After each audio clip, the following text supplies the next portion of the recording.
Hope you're all still awake. Late Night Mega here. Skill board. I guess we'll get this sword stance. I mean, it sounds like it does 4 attacks, so I wonder if that... Oh, new Fiery Fandango. And Steeds of Destruction. Okay. We'll see if Sword Stance is better than Falcon Slash as far as damage output. It does 4 slashes, but I think Falcon Slash has more power behind it, I don't know. And for Jade, I guess with all the skill points, we'll make our way towards this bottom panel here so you guys can see what it is. Since, like I said, I don't even remember what it was. Oh, Chill Blaze. Okay. Flashback. It's a spear skill. In other words, I don't care about it because I'm not using spears with Jade. Okay. We are in Drustin's Labyrinth, whatever that means. In this realm place, we went through a recolored Snarefet and a recolored, it was just the Snarefet, wasn't it? Last time? Yeah. And now we're at Trial Isle.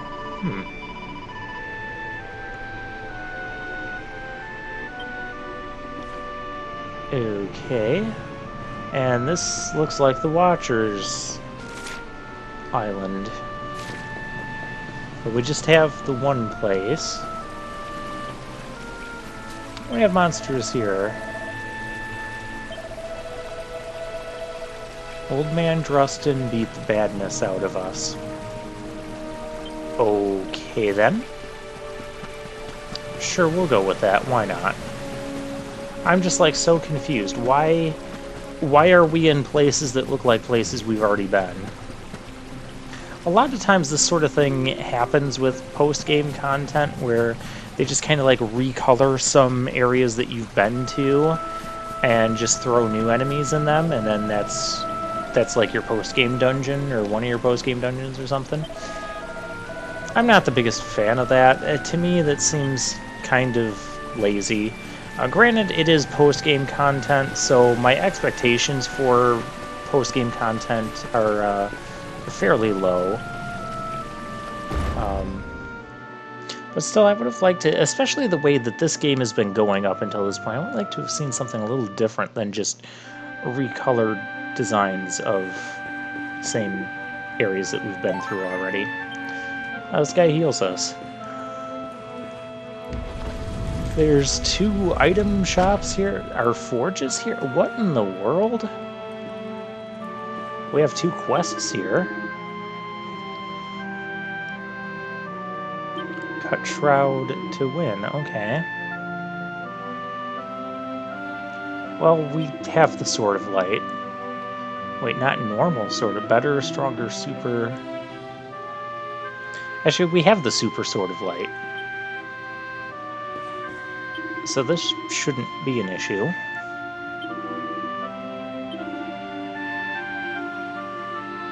And, oh, we have new weapons here that are weaker than things that we have.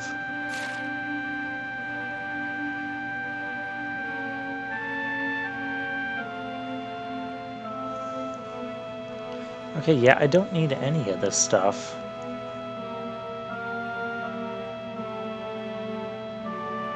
Claws, okay, there's no... Yeah, we don't care about that.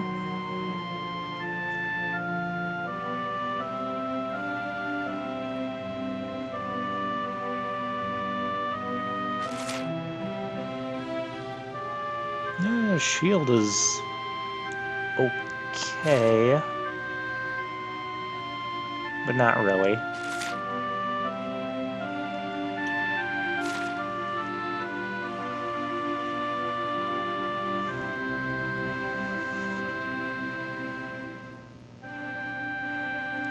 Yeah, this is... oh, Angel's Robe. That's a little bit better.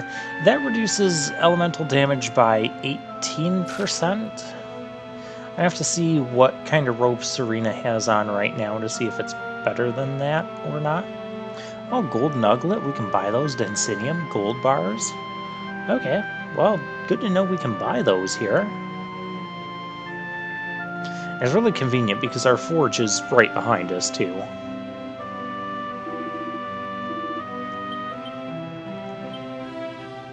Okay, so Serena... Okay, so that's elemental resistance by 20%.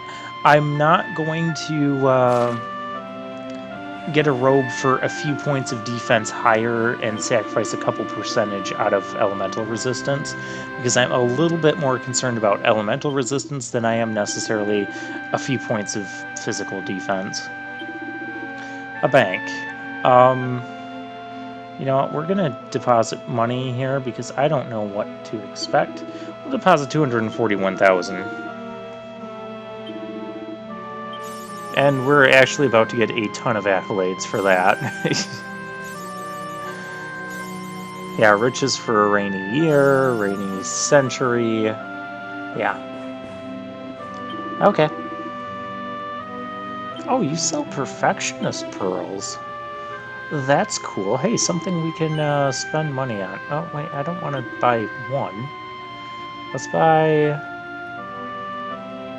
let's buy 31. That should be good for now. That's cool that we can buy those. And then this is our same fun-sized forge.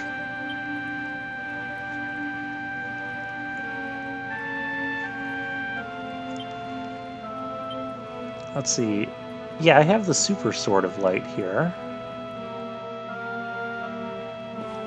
Okay, let's talk to this important guy.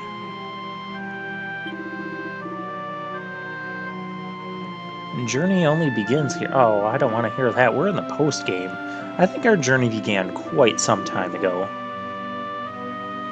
Difficult trials pass and win power. Okay, so we're going to get more power by doing these trials.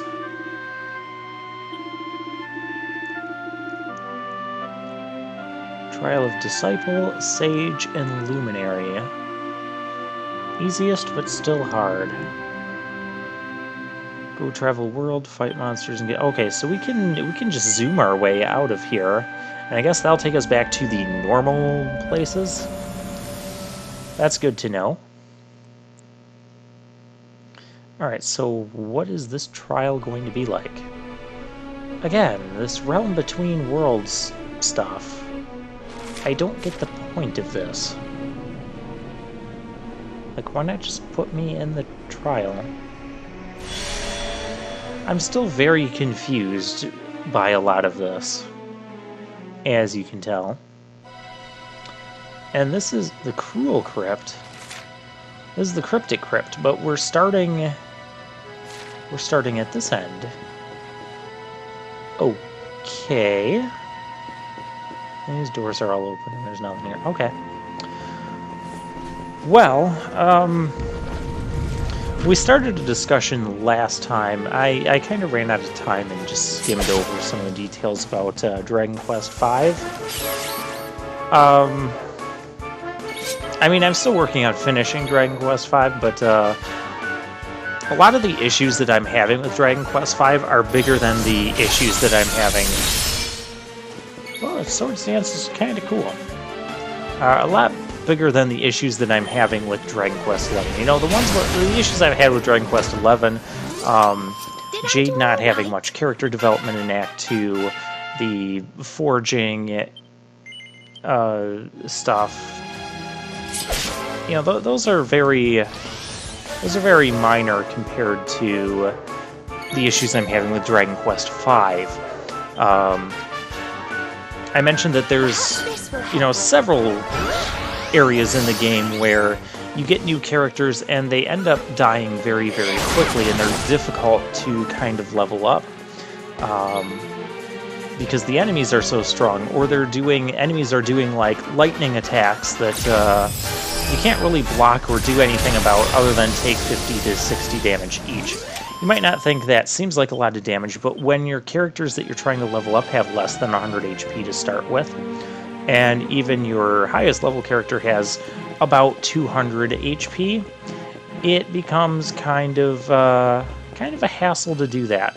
And I'm really not a big fan of that. And then there's the whole monster catching system, because the game gives you so few characters, even like until you get at least 80% through the game, you're still kind of relying on those, on at least one or more monster characters. And the monster characters, it turns out, have a arbitrary level cap. This looks like it should be something. But it's not something. Okay.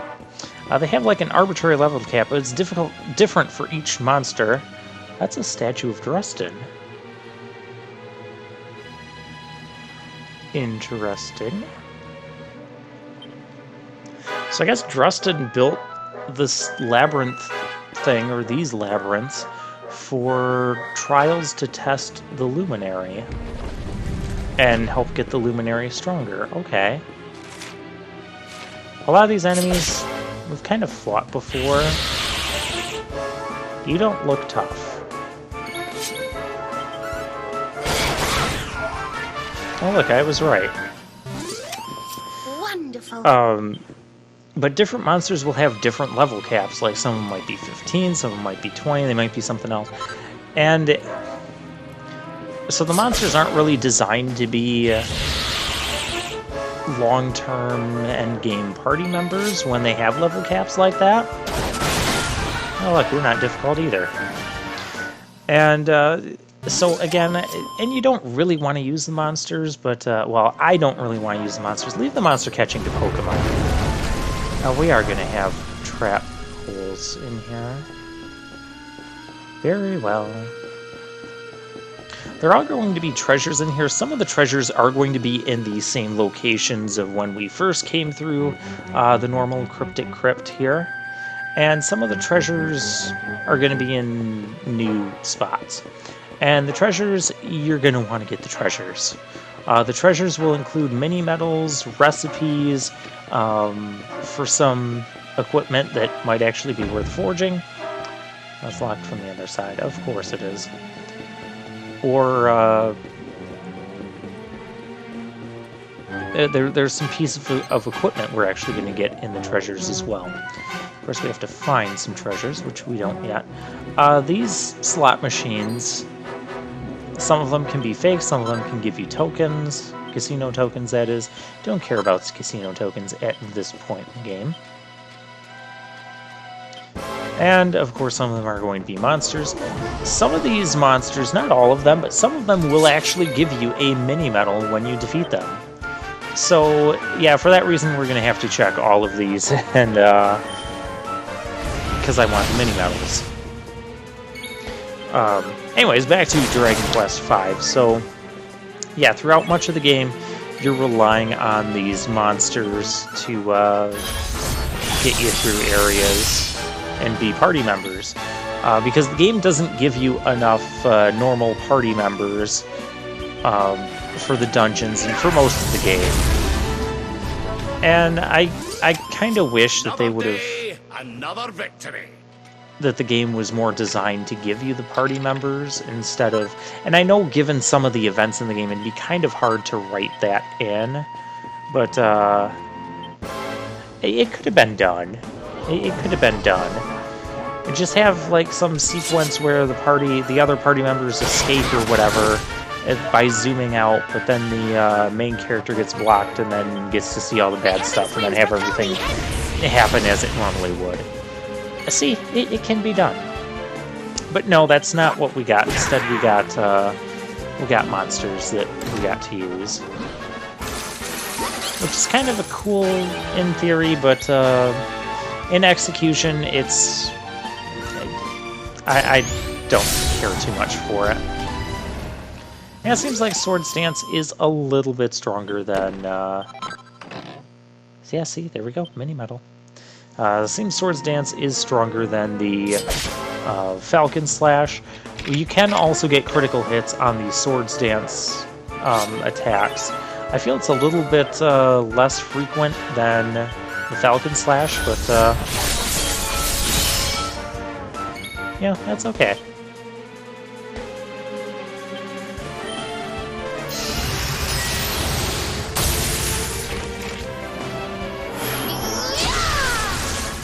So yeah, I don't know what all to expect with these trials, and past gameplay me is still kind of weirded out by them. I'm still kind of unsure about what exactly is going on. But we'll figure it out. We'll get through this. Okay, we have our right armor, so now we can actually go up if I can find the right hallway. And did I saw... Oh, there's writing on the wall here.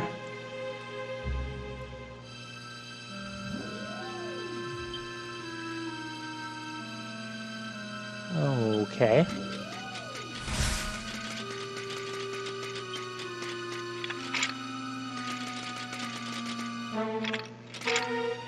It is kind of neat that we're having to travel through these past areas in different ways than we did before. Like, we're basically starting at the end and trying to get to the beginning. And that makes it kind of tricky, especially since I don't remember which places are pitfalls and which aren't. This one can't be, because otherwise there's no other way to get to the room. 2 mini medals. Awesome.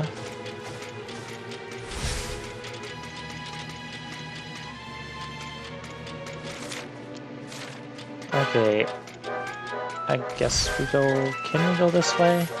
I think we can go this way.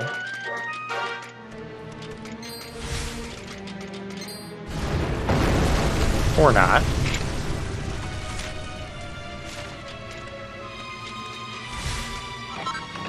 Oh, hey. King of the Rings. Okay, a couple new rings. Well, if you like it, put a ring on it, right? I didn't fully mean to walk into him.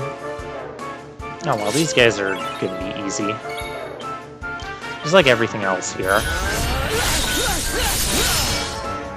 And this is kind of making me think that maybe the game intended us to come here and do this before, you know, doing all that level grinding that I did and all the other places around the world that I've already explored and whatnot.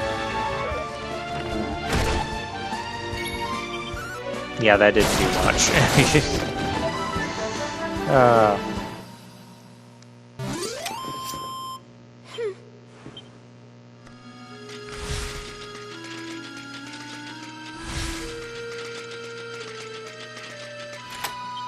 Oh, and we can unlock the door now. Okay. I guess it was kind of worth it to go that way.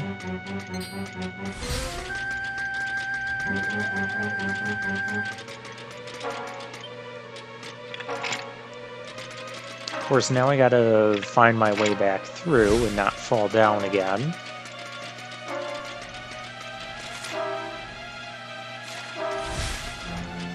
Can I go? Yes, I can. Hey, treasure. Oh, it's a vicious mimic. Well, at least it's not a Pandora's box. Like, that would have been a critical hit. You don't do that.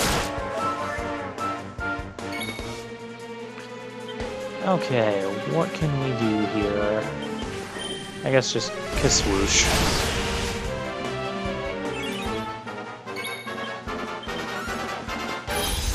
I'll use the new Swords Dance.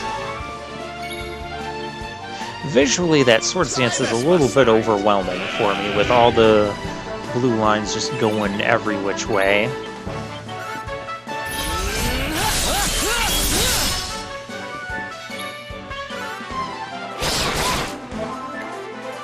I do feel that in a lot of modern RPGs, especially like action RPGs and stuff, there's just too many skills and techniques and such that just get visually overwhelming for me, especially in games where it's not just strictly turn-based and you have to be like, it's like an active time battle sort of thing. And I end up, you know, I want to watch all the cool visuals in that, but at the same time, I'm trying to figure out how much damage the thing is actually doing. Because sometimes you see a bunch of numbers flying around the screen, like, okay, is that better than the other technique where a bunch of numbers flew around the screen, or is it not? Um, and so that's one thing I really don't like about action RPGs, and why you're not going to see me play too many of them on this channel. Although I do have a couple of action RPGs on my list of games to record. I have no idea when I'm going to get around to them. And stay down. And Jace is leveling up, which is cool. Hey, seed of skill. I'm not going to use that yet. Really? I mean, if we get to a part where Rab is like one skill point away from getting another passive ability, I'll give it to him then. But I don't think that's the case right now. So it's not going to do a whole ton for us.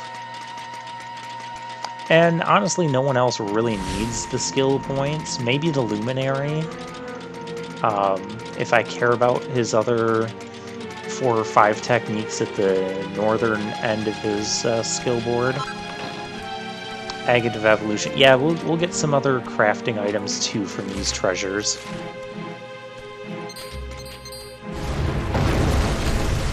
And down we go again. But this actually leads us to a different... Oh, hey, have we met before? They're vicious bubble slimes. I think we might have fought them in Act 2. It's been so long, I don't remember, so we're going to fight them here. Besides, it's not like I can't just spam Quadra Slash or something silly.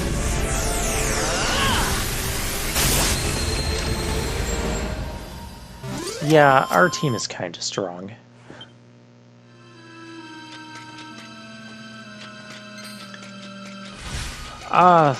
So yeah, oh, we're gonna have to lose our ride armor. Well, that's unfortunate. So yeah, I'm not too big into the action RPGs for that reason. And even some that are like, even some Final Fantasies, I have a hard time just visually, because I'm trying to watch the screen, and I want to watch the cool techniques going off in that. But at the same time, you can't fully do that because you need to be paying attention to the menus and the active time battles and that, and entering more commands and whatnot. So that's why I tend to prefer the turn-based RPGs a bit more, or have more simpler visuals along the lines of, like, say, Final Fantasy IV or Final Fantasy VI as having active time battles.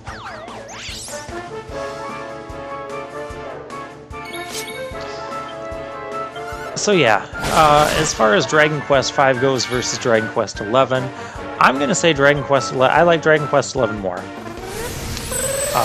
And I'm going to rank that as my highest, my most favorite Dragon Quest game as of right now.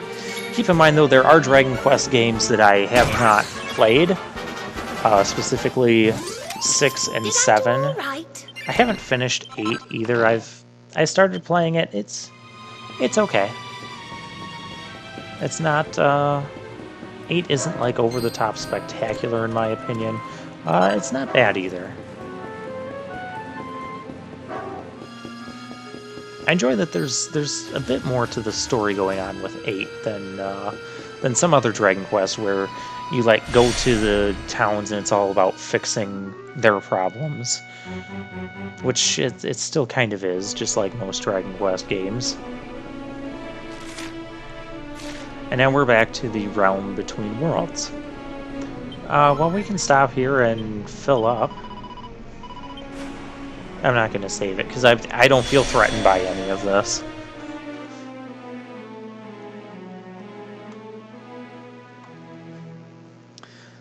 So yeah, just some of the gameplay issues I'm having with Dragon Quest V, when I haven't really had those sort of gameplay or balance issues with Dragon Quest XI here. Hey, we're behind a waterfall. And free shower. Okay, enough of that. We're at the Eerie Ire, or the Eerie Valley in this case. Well, I guess let's head this way. because this is where we got the silver orb in Act 2. And yeah, there is a treasure here. So let's see what's in this. Luminescence. Hey, I know what we need to do with that. We got to take that to Miko over at the volcano and fix her Tatsunaga problem. Alright. And we're going to have to re-explore this whole place looking for treasures. And the green dot kind of signifies our exit here, which it's kind of in the middle of the place. It actually looks like we're pretty close, but we're not as close as it would appear on the map because we can't actually go this way. Well done, game. Well done. So we'll fight some vicious chimeras here real quick. I'm not expecting a challenge from these guys.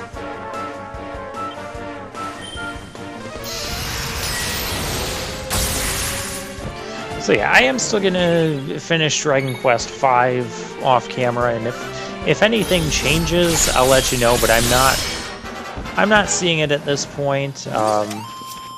I guess, like I said, I've kind of forgotten about some of those gameplay balancing issues from last time I played it, which was quite a long time ago.